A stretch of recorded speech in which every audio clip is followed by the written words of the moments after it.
오늘의 말씀 사사기 13장 15절에서 25절 말씀입니다.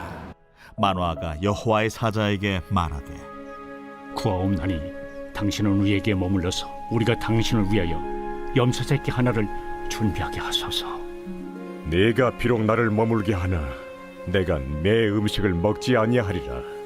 번제를 준비하려거든 마땅히 여호와께 드릴지니라.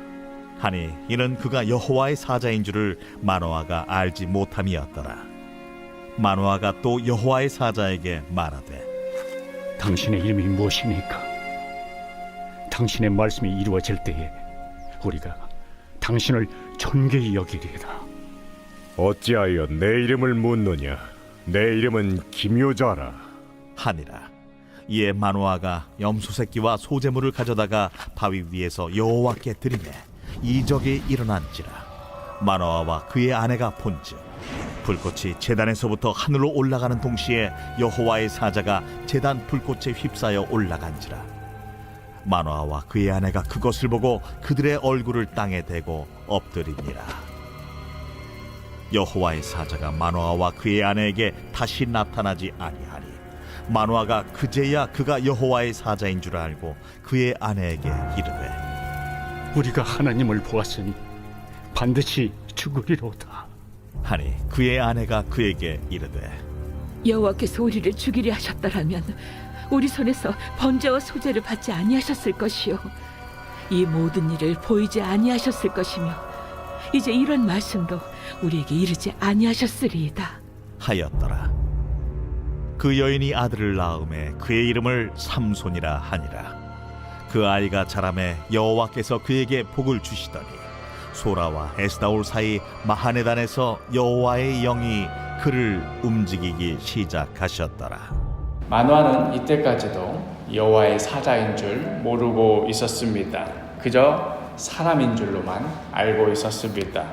아브라함도 그러했고 롯도 그러했듯이 지나가는 나그네를 귀히 대접하는 전통이 이들에게 있었기에 또한 자신의 집안에 매우 귀한 소식을 전해주는 이였기에 마노아는 여호와의 사자를 대접하고자 했습니다. 그러나 돌아오는 대답은 16절에 여호와의 사자가 마노아에게 이르되 내가 비록 나를 머물게 하나 내가 내 음식을 먹지 아니하리라. 번제를 준비하려거든 마땅히 여호와께 드릴지니라 하니 이는 그가 여호와의 사자인 줄을 마노아가 알지 못함이었더라. 이 일에 대한 감사는 마땅히 여호와 하나님께 돌려드리라는 말씀이었지요. 그리하여 마노아는 대접하려던 음식을 이제 하나님께 소제물로 드렸습니다. 그러자 20절에 불꽃이 제단에서부터 하늘로 올라가는 동시에 여호와의 사자가 제단 불꽃에 휩싸여 올라간지라. 마노아와 그의 아내가 그것을 보고 그들의 얼굴을 땅에 대고 엎드리니라. 그제서야 지금까지 자신이 상대했던 이가 보통 사람이 아니라 여호와의 사자였구나 하는 것을 깨닫게 되는 것이지요. 그리하여 22절에 그의 아내에게 이르되 우리가 하나님을 보았으니 반드시 죽으리로다 하니 이제 우리가 하나님의 얼굴을 보았으니 우리는 죽게 될 것이라며 두려워 떨기 시작했습니다. 이런 비슷한 일이 기드온 사사 때에도 있었지요. 기드온이 드린 고기와 무교병이 불에 살라짐과 동시에 여호와의 사자가 사라지게 되는 것을 보았을 때에 그 모습을 본 기드온도 마찬가지로 두려워서 떨었습니다. 사사기 6장 22절에 기드온이 그가 여호와의 사자인 줄을 알고 이르되 슬프도소이다. 주 여호와여 내가 여호와의 사자를 대면하여 보았나이다 하니 더러운 죄인인 우리가 거룩하신 하나님을 대면하여 보았을 때의 모습이 바로 이러합니다. 왕족 출신이자 위대했던 선지자 이사야 역시도 사람들 앞에서는 나름대로 정결한 삶을 유지하고 있었다고, 나름대로 참 사람이 깨끗하고 거룩하다라고 인정받았을는지는 몰라도 그 역시 하나님 앞에 서게 되자 이와 같은 반응을 보였지요. 이사야 6장 5절 말씀에 그때 내가 말하되 화로다 나여 망하게 되었도다. 나는 입술이 부정한 사람이요 나는 입술이 부정한 백성 중에 거주하면서 만군의 여호와이신 왕을 배웠음이로다 하였더라. 하나님을 경외하지 않으면 큰 벌을 내리겠다고 그렇게 윽박지르지 않아도, 그동안 내가 지은 죄가 얼마나 많은지 다 까발리겠다고 협박하지 않아도, 죄인인 우리가 거룩하신 하나님 앞에 서게 되는 순간, 그 영광의 빛 앞에, 그 순결하신 존재 앞에 우리 자신이 노출되는 순간 감히 그 영광을 견디지 못하고 스스로 가릴 수밖에 없습니다. 죄인인 우리로서는 가장 서기 어렵고 괴로운 자리가 바로 거룩하신 하나님께서 계신 자리입니다. 그러니 마노아가 보였던 반응은 어찌 보면 매우 당연한 반응입니다. 대체 어쩌자고 여호와의 사자를 다시 보내달라고 그렇게 기도를 했던가? 후회 막심이었을 것입니다. 내가 잘 알지도 못하는 것을 구하였구나. 나는 이제 틀림없이 죽겠구나 하는 생각에 그 다음을 생각할 겨를도 없었을 것입니다. 그러나 바로 이러한 때에 그의 아내가 참으로 지혜로운 말을 합니다.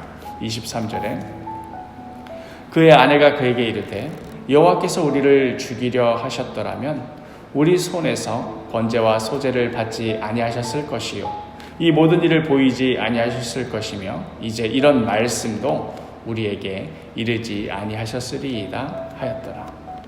그렇지요. 사실 하나님께서는 이미 아십니다.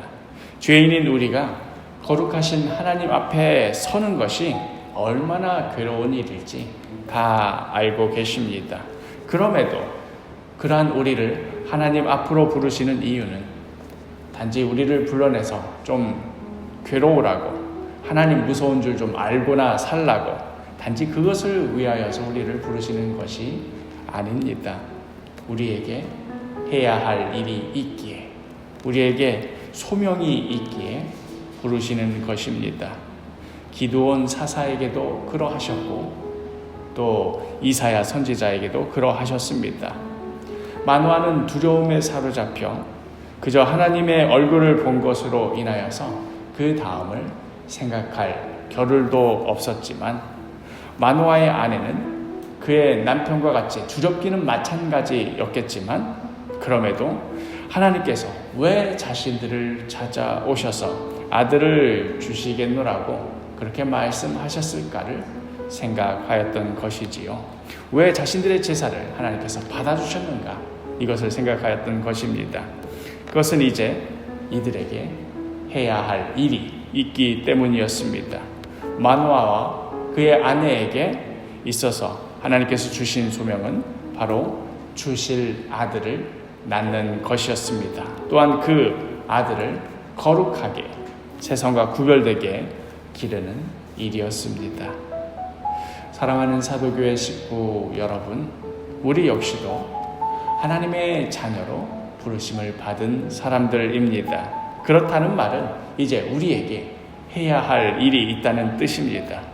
오늘 하루 우리 각자 삶의 터전 가운데서 하나님의 자녀로서 맡겨진 일들을 감당하되 죽게 하듯 감당하며 신실하게 살아가는 그러한 복된 하루가 되기를 간절히 축복합니다.